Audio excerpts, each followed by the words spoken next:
Thank you, Mr. Katz. You have led me to my first request to the panel for comment, and that is, while it's certainly true as a technical legal matter that the shareholders can replace directors, I'd like our panelists to comment on the practicality of that situation. How often has it happened, and do you agree that that's a feasible check on bad behavior by directors? Can I first, if I may, just say one other thing? Absolutely. On the general level? Go ahead. So I don't want to take away time from the practical, the specifics of the panel, but I wanted to just make one comment on which Cornish's remarks led me to think about, to just state about when is our normative view about which level of government should regulate. And normatively, we normally think of that in terms of externality. Is there a spillover so the regulating or the entity with the jurisdiction is going to affect people outside of their boundaries? And that's when we want the federal as opposed to the state. And I think when Cornish is talking about the people of is talking about the people of Delaware, that's the wrong sort of thing to be thinking about who's making actually those laws. It's the firms in Delaware and actually the members of the Delaware Bar, which are not just in Delaware, but they're members of New York, and sort of the expertise kind of people are doing this. So, and we have to say, well, what's the purpose of a corporation? And if we sort of have this structure because we want them to be engines of efficiency, that they're going to allocate resources effectively. So if, go back to sort of Williamson and other sort of theories about having the residual claimants be the people who are in making the decisions about the firm because they're going to lose the most. So these are the equity holders compared to security holders. And they're like, they'll lose the most if the firm goes under, so they'll make it run more efficiently. Then there aren't really going to be externalities at the state level because we're regulating managers and shareholders for most of these subjects.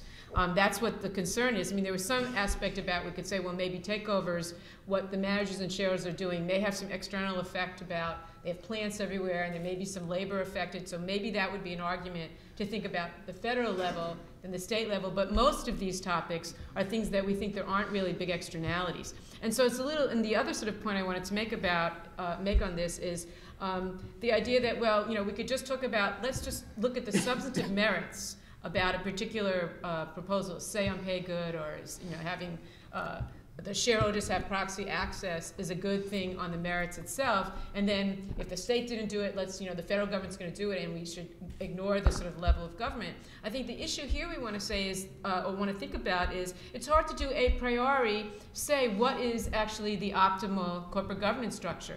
Not all firms are going to be the ones where you want say on pay. It might be good for some firms based on the nature of the investor community, the kinds of assets the firms have, and the like. There's a great amount of variation in the empirical research if you look at how corporate governance mechanisms interact and are in different kinds of firms and across industries. And so although there might be merits to a particular governance aspect of these proposals we're going to be now focusing on, it may not be right for all firms. And so that's sort of an issue with respect to the level of government, because unless sort of we have a different approach to federal rules that will enable, make them look more like a state rule, right, so that there's customization that's going to be allowed, then whether or not you have a good rule, it's a big problem about having it at one level versus the other. And so I just wanted to make that general remark. Sure. Let me respond to that and also then deal with the moderator's question. Yeah. There are some issues with respect to that. I mean, I take your point about externalities and the normative value, but the question is, let's talk about what it is we're deciding. If you say that corporate law should be governed by state law and there's predominant state, and the key decision makers to guide the investor decisions are a small group in the legislature and the state bar, aren't you saying really that this is an issue that should be left to a small elite that is not democratically elected, in which there is not much of a chance for participation by people who are affected beyond that? Question mark. And one certainly may come out in a different way on that issue. And that's one of the reasons why I think that there has been some of the recent demand for greater accountability and a focus on those types of issues rather than just sort of the private ordering that is being discussed. And we can sort of get into this further during the discussion. Let me pick up on the question. It is very difficult to replace a director.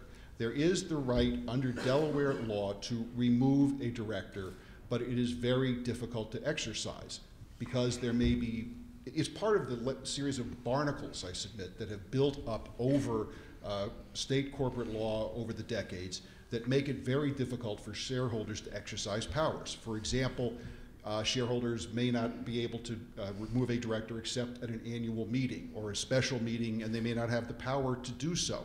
There are similar restrictions all over. In addition, you cannot, even if you're, you cannot submit a shareholder proposal asking for a vote on removal of a director. The SEC has forbidden them. What you have is a situation where if you want to remove a director, you need to run a slate. And you have to try to do that in a manner that makes sense economically. And a lot of investors can't do that. That's why there's been the discussion about the market for corporate control being broken, why it makes sense only to run a takeover battle because it's not worth the time and investment to elect one director as opposed to a greater number. Now, that has changed a little bit in recent years, and you see more situations such as CXS and a few other companies where people are running short slates and getting them elected or negotiating. But it is very difficult to remove directors as a matter of law and also in the real world. Which is precisely how it should be. I have spent most of the last decade working on a theory of corporate governance that I call director primacy. For example, there's a book, The New Corporate Governance in Theory and Practice, that I wrote a couple years ago. And there's a law review article I would commend to your attention that I wrote called for the UCLA Law Review called The Case for Limited Shareholder Voting Rights. I start with the premise that the corporation is not a thing capable of being owned, but rather is a nexus of contracts between multiple stakeholders, only one of whom is the shareholder community. And if we think of the corporation then, we can think of the corporation as basically being a vehicle by which the board of directors hires factors of production, only one of which is equity capital. And so if we think about it from that perspective, we really get a system in which the shareholder's ability to remove directors is not a foundational requirement for the legitimacy of the corporate form.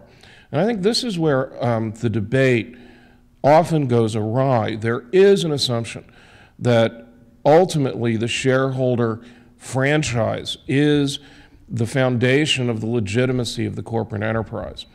And I simply don't think that's true. The corporation is not a democracy. The corporation is not a New England town meeting. The corporation is a unique entity with unique historical roots. Shareholder voting has historically been extremely limited in its governance importance.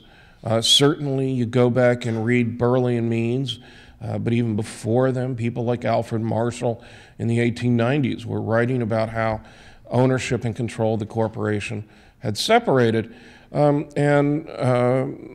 There is plenty of research to suggest that this separation of shareholder control and board control goes back to really the origins of publicly traded companies.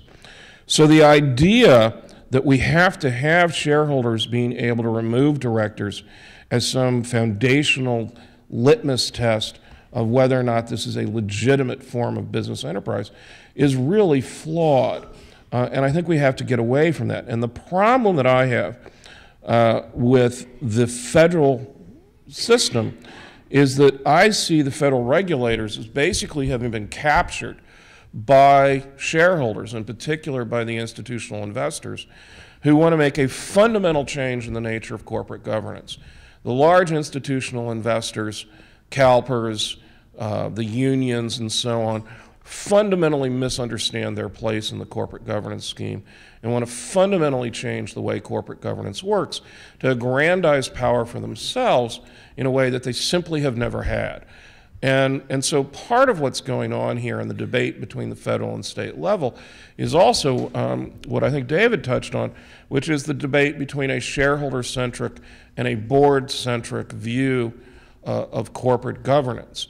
And what we know is that Delaware has historically been favorable, for the most part, to the board-centric model.